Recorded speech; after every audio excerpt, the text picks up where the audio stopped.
It's not an accident that the axiomatic Western individual is someone who was unfairly nailed to a cross and tortured. It's like, yes, right, exactly.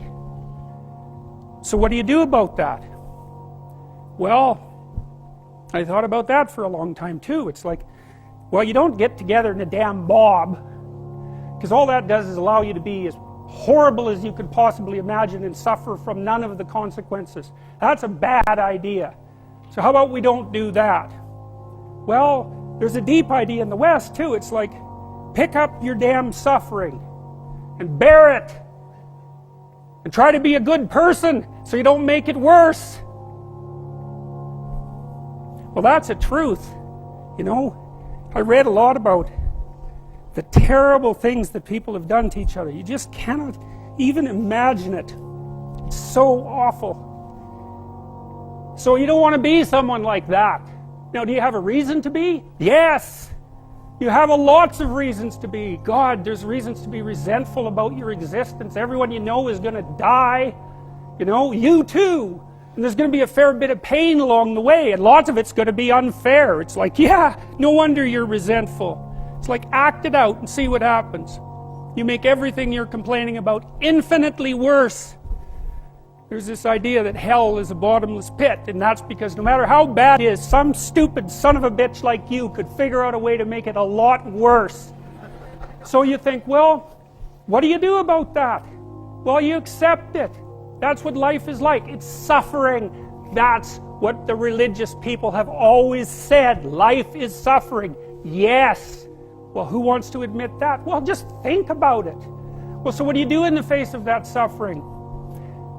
Try to reduce it. Start with yourself. What good are you? Get yourself together for Christ's sake, so that when your father dies, you're not whining away in a corner, and you can help plan the funeral, and you can stand up solidly so that people can rely on you. That's better. Don't be a damn victim. Of course you're a victim. Jesus, obviously. Put yourself together. And then maybe if you put yourself together, you know how to do that. You know what's wrong with you, if you'll admit it. You know there's a few things you could like polish up a little bit, that you might even be able to manage in your insufficient present condition. And so you might shine yourself up a little bit, and then your eyes will be a little more open, then you can shine yourself up a little bit more, and then maybe you could bring your family together instead of having them be the hateful, spiteful, neurotic, infighting batch that you're like doomed to spend Christmas with. So then you fix yourself up a little bit, kind of humbly, because, you know, God, you're a fixer-upper if there ever was one. And then you got to figure out, well, can you figure out how to make peace with your idiot brother? And probably not, because he's just as dumb as you, so how the hell are you going to manage that? And so then maybe you get somewhere that way, and your family's sort of functioning, and you find out, well, that kind of relieved a little bit of suffering, although it reduced the opportunities for spiteful revenge, and that's kind of a pain in the neck. And so then you get your family together a little bit, and you're a little clued in then, at least a bit, because you've done something difficult that's actually difficult. You're a little wiser, and so then maybe you could put a tentative finger out beyond the family and try to change some little thing without wrecking it. It's like, our society is complex, and we teach our students that they could just fix it. It's like, go fix a military helicopter and see how far you get with that. It's like, what are you going to do? You're like a chimp with a wrench. Whack! Oh, look, it's better. It's like, no, it's not better. Things are complicated, and to fix things is really hard, and you have to be like a golden tool to fix things, and you're not. So, and that's the other message of the West. It's like, how do you overcome the suffering of life? And I'm not saying it's only the message of the West. How do you overcome the suffering of life? Is be a better person. That's how you do it.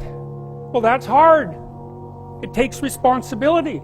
And I think, you know, if you said to someone, you want to have a meaningful life? Everything you do matters. That's the definition of a meaningful life. But everything you do matters. So you're going to have to carry that with you. Or do you want to just forget about the whole meaning thing, and then you don't have any responsibility, because who the hell cares? And you can wander through life doing whatever you want, gratifying impulsive desires for how useful that's going to be, and You're stuck in meaninglessness, but you don't have any responsibility. Which one do you want? Well, ask yourself, which one are you pursuing?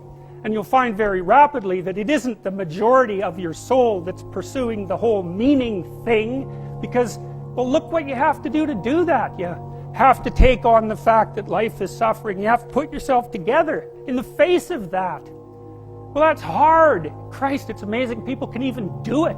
I'm stunned every day when I go outside and it isn't a riot with everything burning.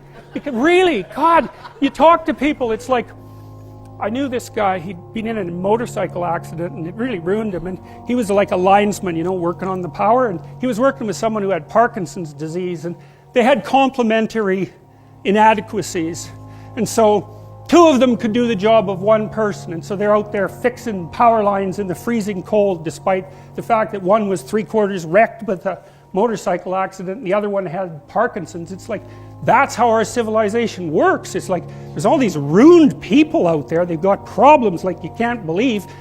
Off they go to work and do things they don't even like, and look, the lights are on. My God, it's unbelievable. It's a miracle. It's a miracle.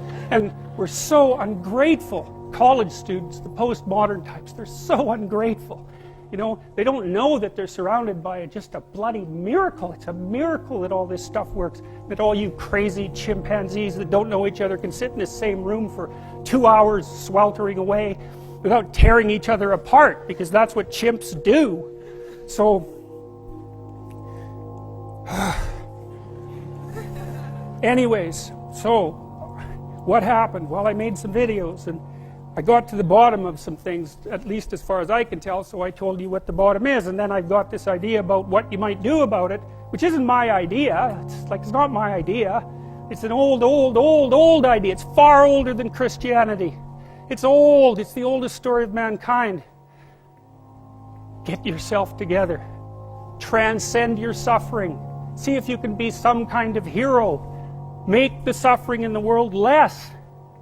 Well, that's the way forward, as far as I can tell, if there is any way forward.